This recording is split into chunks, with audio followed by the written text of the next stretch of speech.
Shalom, shalom. Call hello, Yahweh, Shami Oshai. Wahal Rakal Kadash. Double honors unto the apostles and elders of GreatMillStone.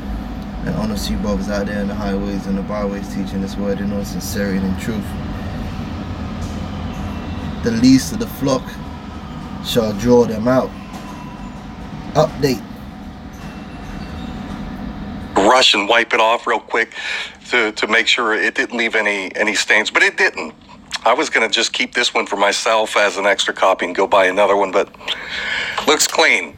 But anyway, I just read that the Israeli parliament, their parliament is called the Knesset.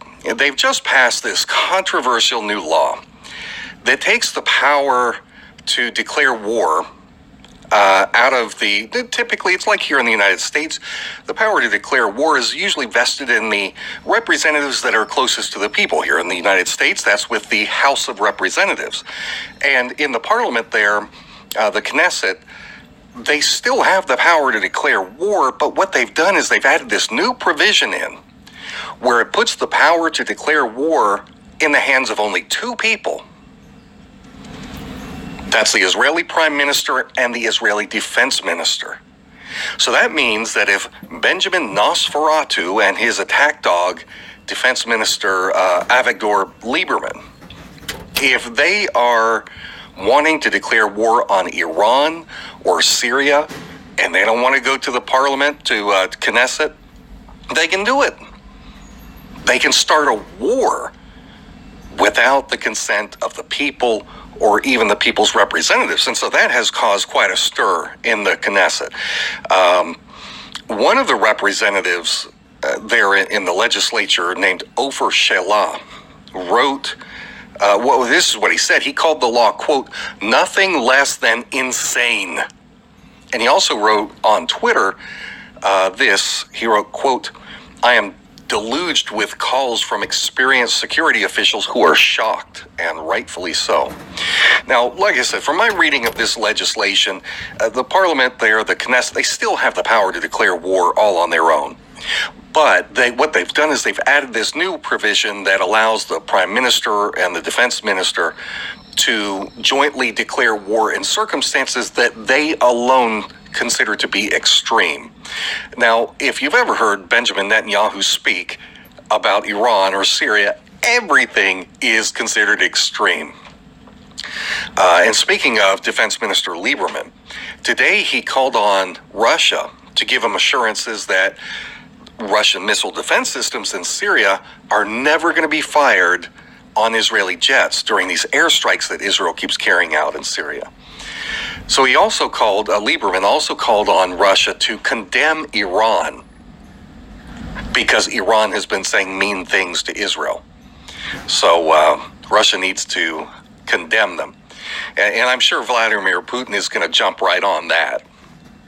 And folks, speaking of Israeli propaganda, guys, QAnon is a Mossad psyop. Sorry, people ask. Yeah, man, so you see what's up. Everything is going according to plan.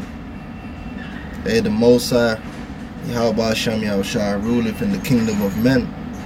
And his will be done, man.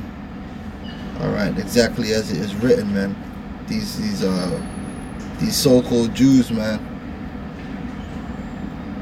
Alright. They're gonna lead the rest of their brethren, the rest of their Edomite brethren, into the war of Armageddon. Harmageddon. Jeremiah 49:20. Therefore hear the counsel of the Lord. And guess what? It's the counsel of the Lord that is going to stand, not the counsel of men, that he have taken against Edom. Who's Edom? Edom, the so-called white man, beginning with the so-called Jew. Really, they are Edomites, Khazarian Edomites. And his purpose is that he have purpose against the inhabitants of Teman. Surely the least of the flock shall draw them out. Surely he shall make their habitations desolate with them. So they're going to draw the Israeli state, they're going to draw America and the rest of these Edomites nations into a great war. That's going to, basically, ain't going to be no winners, man. All these Edomite nations, Russia, America, they all going to suffer loss, man.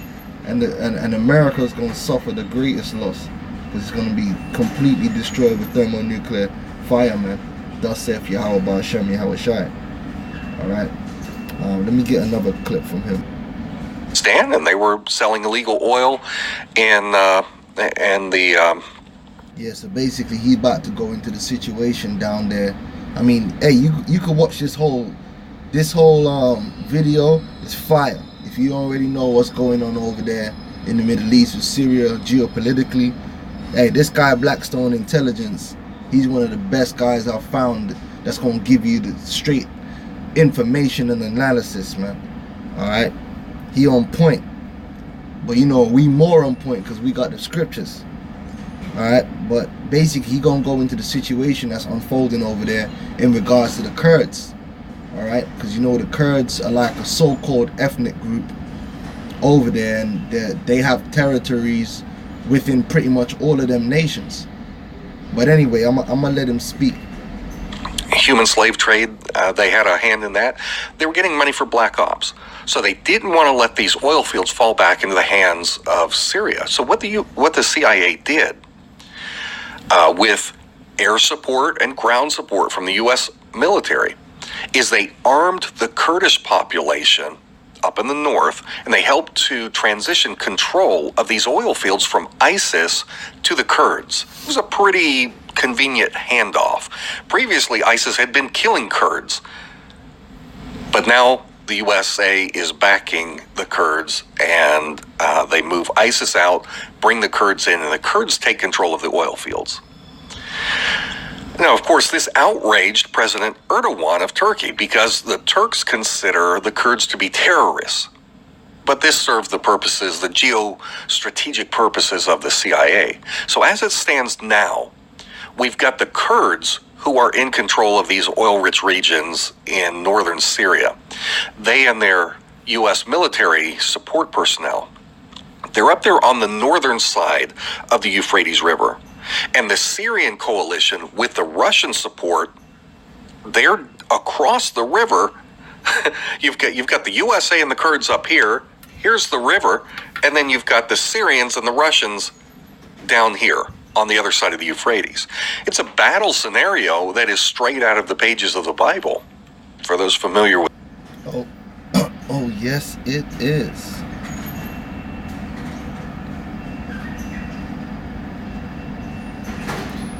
Get that.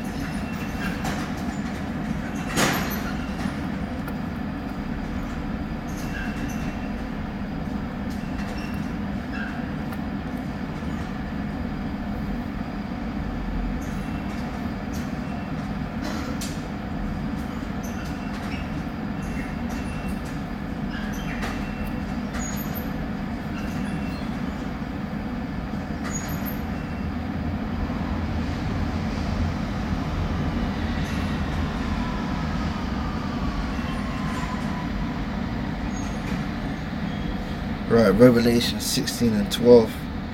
And the sixth angel poured out his vial upon the great river Euphrates, and the way thereof was dried up, that the way of the kings of the east might be prepared. And I saw 3 unclean spirits like frogs come out of the mouth of the dragon, and out of the mouth of the beast, and out of the mouth of the false prophets. For they are spirits of devils,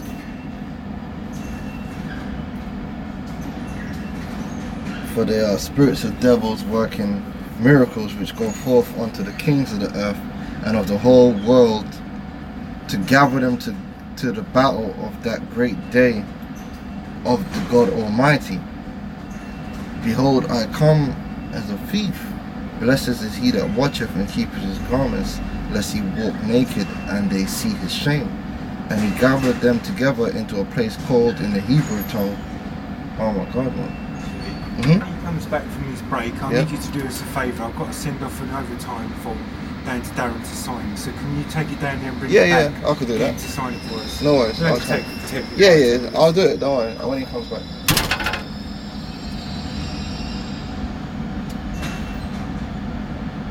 Right. It says, and he gathered them together into a place in the Hebrew tongue called Armageddon. All right.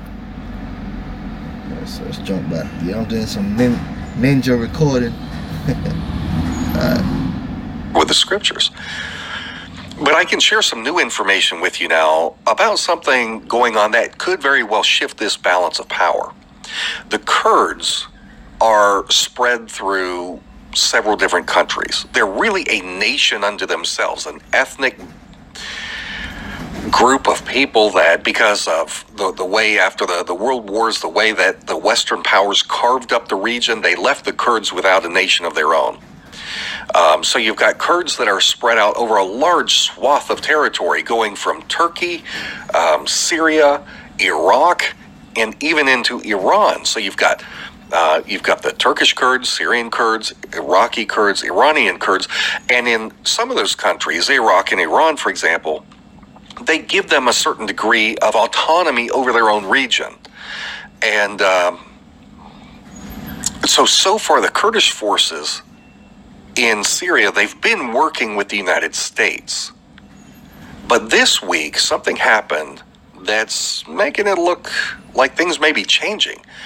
Kurdish representatives from both the Syrian and Iraqi Kurdish populations, they met with their counterparts from the Iranian Kurds. And they're looking at what is on the horizon. They're looking what happens after all of these things change. Where are we going to be? How are we going to fare when all of this is over? So there's serious talk about, among these various Kurdish factions, of shrugging off the United States and realigning themselves with the governments of Iran and Syria, because they think that it's going to be a better deal for them.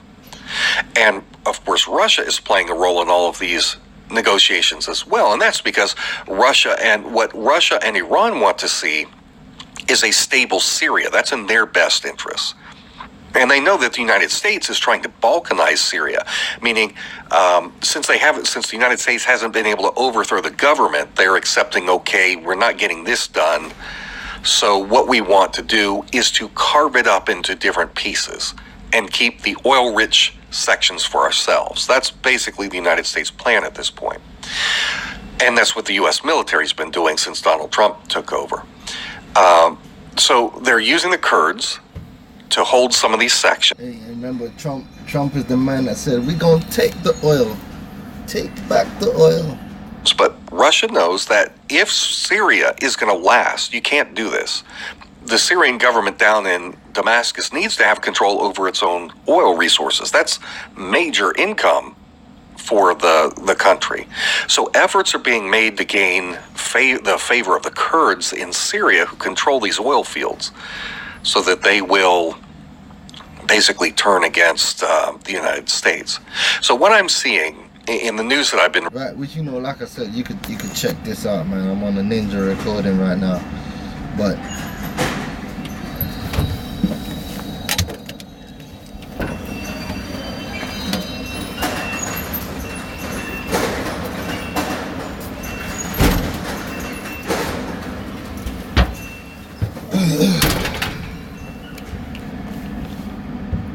see, man, these devils, man, these America,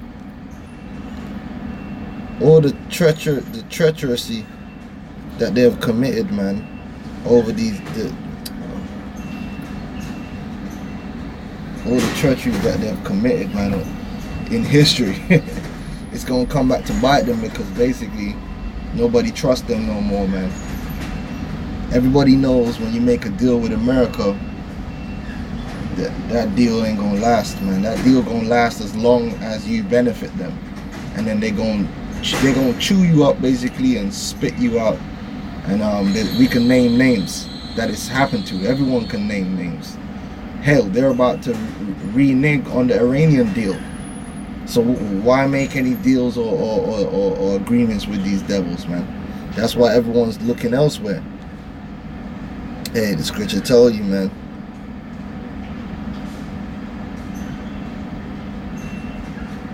Where's it?